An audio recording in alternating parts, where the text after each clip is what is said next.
Hello student, welcome to competitive study May student YouTube চ্যানেলে আপনাদেরকে সকলকে স্বাগত। আমরা আজকে আপকামিং সমস্ত ধরনের কম্পিটিটিভ পরীক্ষার জন্য কয়েকটি গুরুত্বপূর্ণ প্রশ্ন ও উত্তর নিয়ে আলোচনা করব। আজকের ক্লাসটি শুরু করা যাক। আজকের প্রথম প্রশ্ন, বিশ্বের প্রথম মহাকাশচারী কে ছিলেন? Dennis Tito, Yuri Gagarin, Neil Armstrong, এদের কেউই নয়। সঠিক উত্তরটি হলো ইউরি গেগারিন। এছাড়াও তোমরা মনে রাখবে ইউরি গেগারিন ছিলেন সোভিয়েত রাশিয়ার, আমেরিকার ডেনিস টিটো ছিলেন প্রথম মহাকাশ পর্যটক, মার্কিন যুক্তরাষ্ট্রের নীল আর্মস্ট্রং প্রথম চাঁদে পদার্পণ করেন। 2 নম্বর প্রশ্ন, লজ্জা কার রচনা? মহাশ্বেতা দেবী, লীলা মজুমদার, তসলিমা নাসরিন, আশাপূর্ণা দেবী। সঠিক উত্তরটি হলো তসলিমা নাসরিন। এছাড়াও তোমরা মনে রাখবে তসলিমা নাসরিনের উল্লেখযোগ্য রচনা আমার মেয়েবেলা, নির্বাচিত কলাম, দ্বিখণ্ডিত। 3 নম্বর প্রশ্ন, অসহযোগ আন্দোলনের নেতৃত্বে কে ছিলেন? মহাত্মা গান্ধী, সর্দার বল্লভভাই প্যাটেল, অরবিন্দ ঘোষ, ভগৎ সিং। সঠিক উত্তরটি হলো মহাত্মা গান্ধী। এছাড়াও তোমরা মনে রাখবে অসহযোগ আন্দোলন 1920 থেকে 1922 খ্রিস্টাব্দ পর্যন্ত সমগ্র ভারতবর্ষ জুড়ে হয়েছিল। 4 নম্বর প্রশ্ন, ইলবার্ট বিল কত সালে পাস হয়? 1833 সালে, 1842 সালে, 1856 সালে, 1883 সালে। সঠিক উত্তরটি হলো 1883 সালে। 5 নম্বর প্রশ্ন, রূপালী বিপ্লব কিসের সঙ্গে সম্পর্কিত? ডিম উৎপাদন, তুলো উৎপাদন, পাট উৎপাদন, চামড়া উৎপাদন। সঠিক উত্তরটি হলো ডিম উৎপাদন। এছাড়াও তোমরা মনে রাখবে তুলো উৎপাদন বৃদ্ধিকে রূপালী তন্তু বিপ্লব বলা হয়, পাট উৎপাদন বৃদ্ধিকে সোনালী তন্তু বিপ্লব বলা হয়, চামড়া অপচলিত শক্তি উৎপাদনের বৃদ্ধিকে বাদামি বিপ্লব বলা হয়। 6 নম্বর প্রশ্ন, মহাকাল পর্বতের সর্বোচ্চ শৃঙ্গের নাম কি? নকরেক, অমরকণ্টক, দুধাবেতা, গুরু শিখর। সঠিক উত্তরটি হলো অমরকণ্টক। এছাড়াও তোমরা মনে রাখবে নকরেক গারো পর্বতের সর্বোচ্চ শৃঙ্গ, দুধাবেতা নীলগিরি পর্বতমালার সর্বোচ্চ শৃঙ্গ, গুরু শিখর আরাবল্লী পর্বতশ্রেণীর সর্বোচ্চ শৃঙ্গ। 7 নম্বর প্রশ্ন, তামিলনাড়ু কোন হাইকোর্টের আওতায় পড়ে?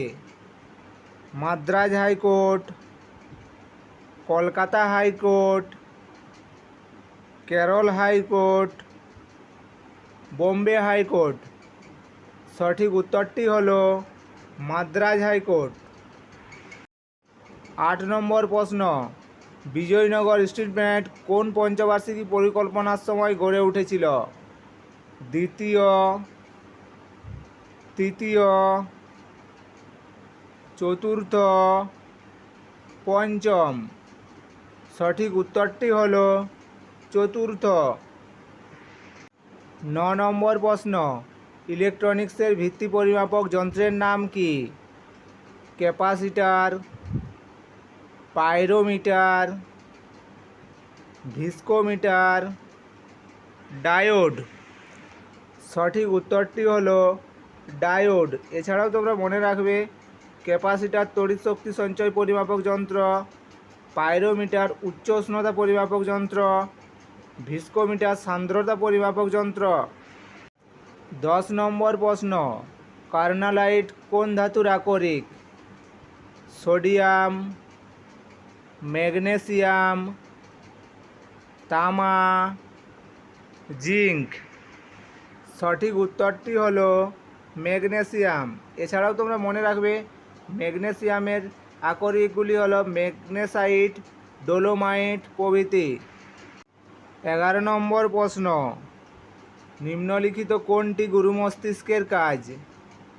শ্রবণ নিয়ন্ত্রণ, দেহের ভারসাম্য নিয়ন্ত্রণ, মানসিক চাপ নিয়ন্ত্রণ, ক্ষুধা তৃষ্ণা নিয়ন্ত্রণ।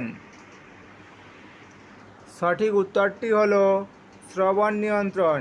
এছাড়াও তোমরা মনে রাখবে মেরুদণ্ডী প্রাণীর দেহের ভারসাম্য নিয়ন্ত্রণ লঘু মস্তিষ্কের কাজ, মানসিক চাপ নিয়ন্ত্রণ থ্যালামাসের কাজ, ক্ষুধা তৃষ্ণা নিয়ন্ত্রণ হাইপোথ্যালামাসের কাজ। 12 নম্বর প্রশ্ন, কাঁকড়া বিছের রেচন অঙ্গের নাম কি? নেফ্রেডিয়া, শিখাকোষ, কক্সাল গ্রন্থি, শুঙ্গ গ্রন্থি। সঠিক উত্তরটি হলো কক্সাল গ্রন্থি।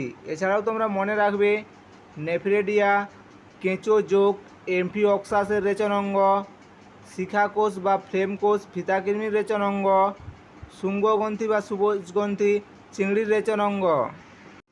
13 নম্বর প্রশ্ন, নিম্নলিখিত কোন ধাতুর দূষণের ফলে রক্তাল্পতা রোগ হয়? পারদ, আর্সেনিক, ম্যাঙ্গানিজ, ক্যাডমিয়াম। সঠিক উত্তরটি হলো ক্যাডমিয়াম। 14 নম্বর প্রশ্ন, এশিয়ান হ্যান্ডবল ফেডারেশনের সূচনাকাল কত সালে? 1946 সালে, 1974 সালে, 1935 সালে, 1928 সালে। সঠিক উত্তরটি হলো 1974 সালে। এছাড়াও তোমরা মনে রাখবে এশিয়ান হ্যান্ডবল ফেডারেশনের মূল দপ্তর কুয়েতে অবস্থিত। 15 নম্বর প্রশ্ন অর্থাৎ আজকের শেষ প্রশ্ন, বিশ্ব হেপাটাইটিস দিবস কবে পালিত হয়?